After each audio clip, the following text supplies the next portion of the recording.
Hey YouTube, Jarvisbiker. Today we're checking out the J&S jack for the Goldwing. I've had this jack for over a year. I finally decided it was time to do a how-to on placement of the jack and just to do a rough overview of what I thought of it. So far, second season, winter season, where I'm using it to work on the bike. And I have nothing bad to say about this jack. It is awesome and easy to use, competitively priced, and I think anybody that buys it's going to be really happy to have it. So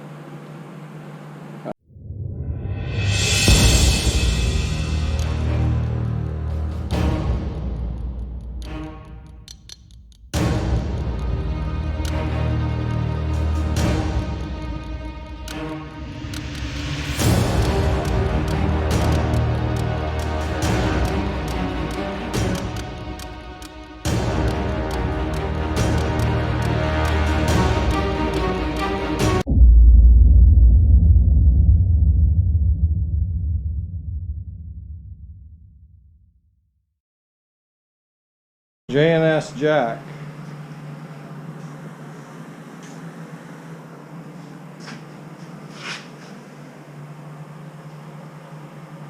Made in USA by veterans.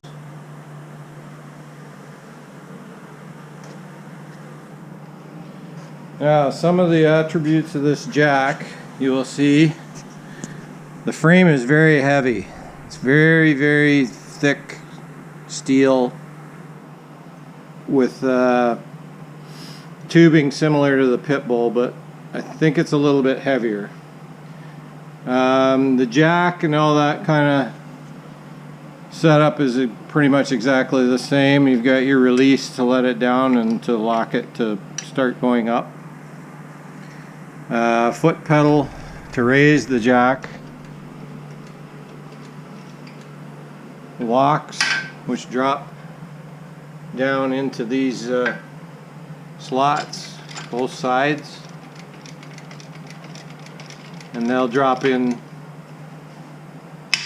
very easily. They don't hang up at all. It was really easy to set it all up. It was pretty well all assembled, except for the jack was not bolted to the plate.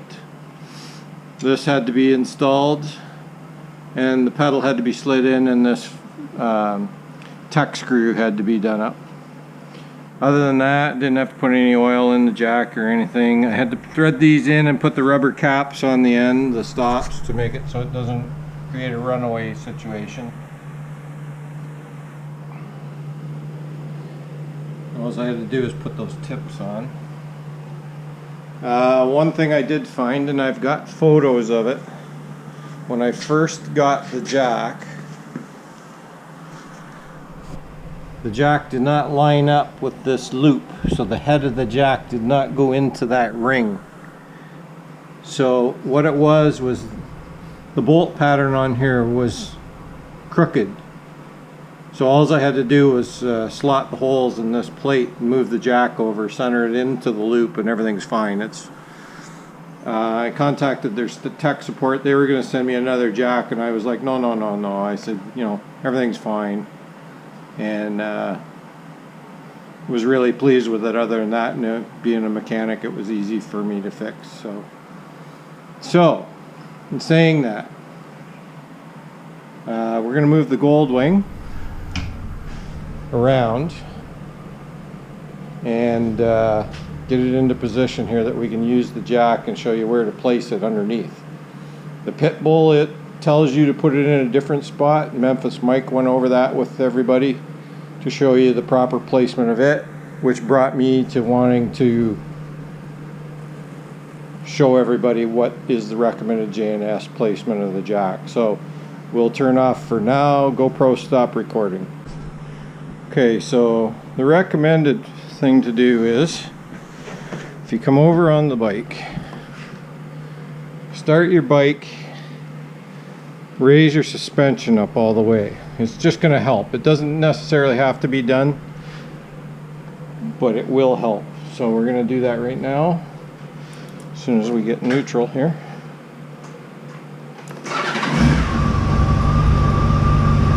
And it's already all the way up.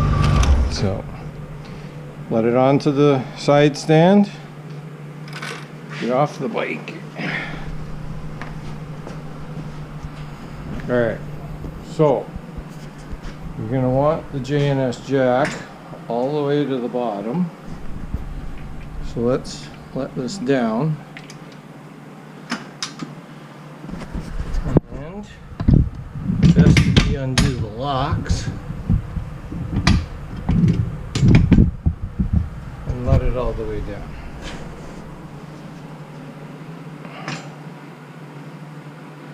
You can get the air assist for this, but I don't even know when you would ever need it. It's pretty quick at lighting the jack up, and I didn't buy the optional handle either. So basically you're just going to roll it into place.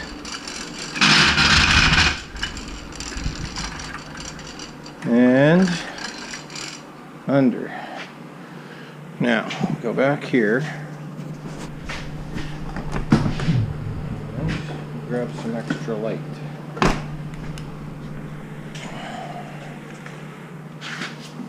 Now, if you go down underneath here, you're gonna see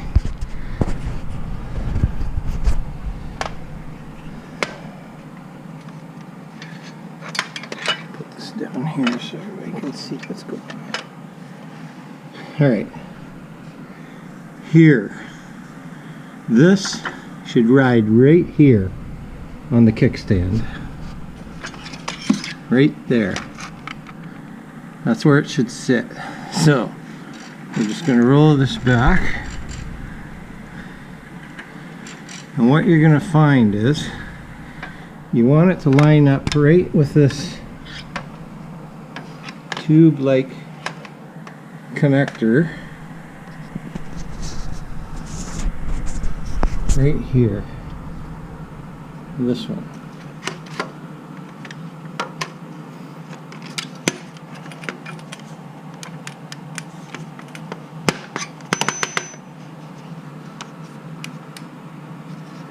Okay. See this tube here? This round. That's where J&S says that this jack should sit. So, in saying that, I'm going to do up the release just snug. And now we're going to come up like this. And I would say we need to be a little bit the other way. Something like that. Now, as you see, you're on that tube right there. You're lined up with it here. So now, without breaking anything, I'm going to leave that sitting.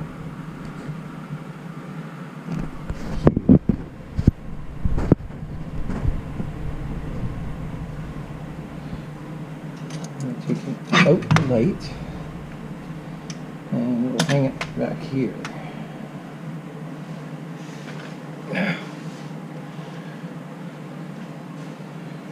The best thing to do is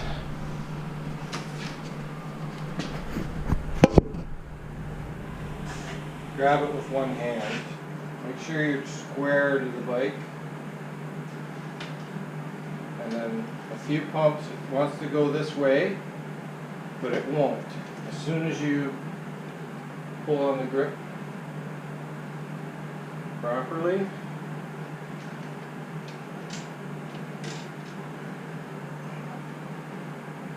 the bike will come over and become stable.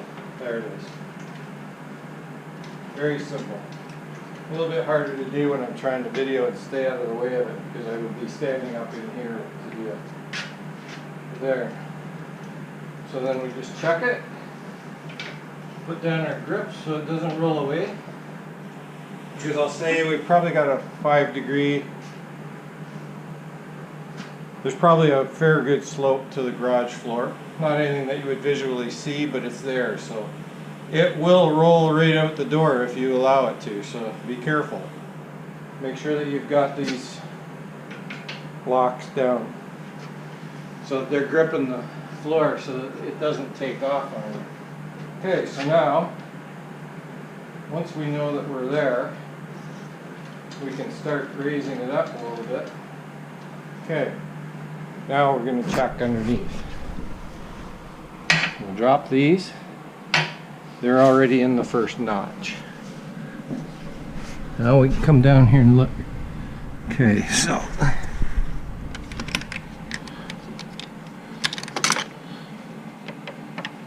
alright. So we're not really square on that part. And I would say we need to be a little bit farther back here on here. So we're going to let it down and we're going to replace it and then we'll be back. GoPro, stop recording. Okay, so now we've got the bike situated properly. So the end of the kickstand swivel is about centered on this pin. So from here you can look underneath and you're lined up right with that tube right there in the casting at the bottom of the motor. That's their recommended documentation that comes in the jack, in the box. So we'll let our hold downs down, get our light out of the way. And now we're going to bring the jack up.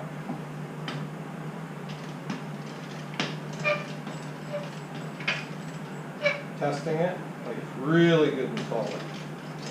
Up we come.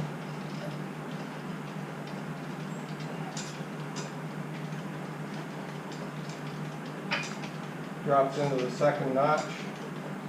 We can go even higher. We'll take it to full height and then we'll measure. In the third notch. Still not notched there.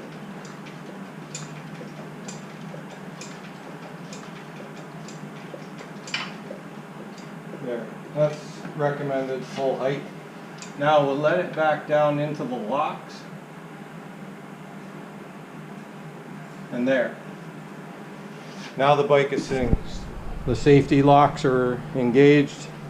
This is shut again, so you have double backup. You have tie downs here, so you can tie back. You can tie back from here to here, and here up to your crash bar. And there's really no need for it. The only time I did it was when I was taking out the front forks. And I thought, you know, I'm rocking it pretty hard trying to get the fasteners undone and stuff. I thought it was a good idea to tie it down for that, but that was the only time. So yeah, that's the J&S jack. Here's the underneath now. Yes, my bike's dirty. So there it sits. So it misses the spring, where some people have found that if you hit the put bowl where it's supposed to be, you can actually break that spring. The J&S actually clears that. So, yeah, we got a lot of cleaning to do, but we got all winter to do it now. I think we're socked in for the rest of the year now. So that's the J&S jack. I've really enjoyed using it. And yeah, check them out. They're pretty good. Very heavy frame. Very sturdy with the bike on it. Good wheels. Like there's hardly any mark on the wheels, and I've used this quite a bit over the last season. Last winter season. It's those tires are hard. They don't bend at all. They don't bend at all. grease fittings on the wheels up front, and grease fittings here as well. I mean, they're not cheap by any means. So yeah, I'm really pleased with this jack, and I look forward to working on the bike again this winter season.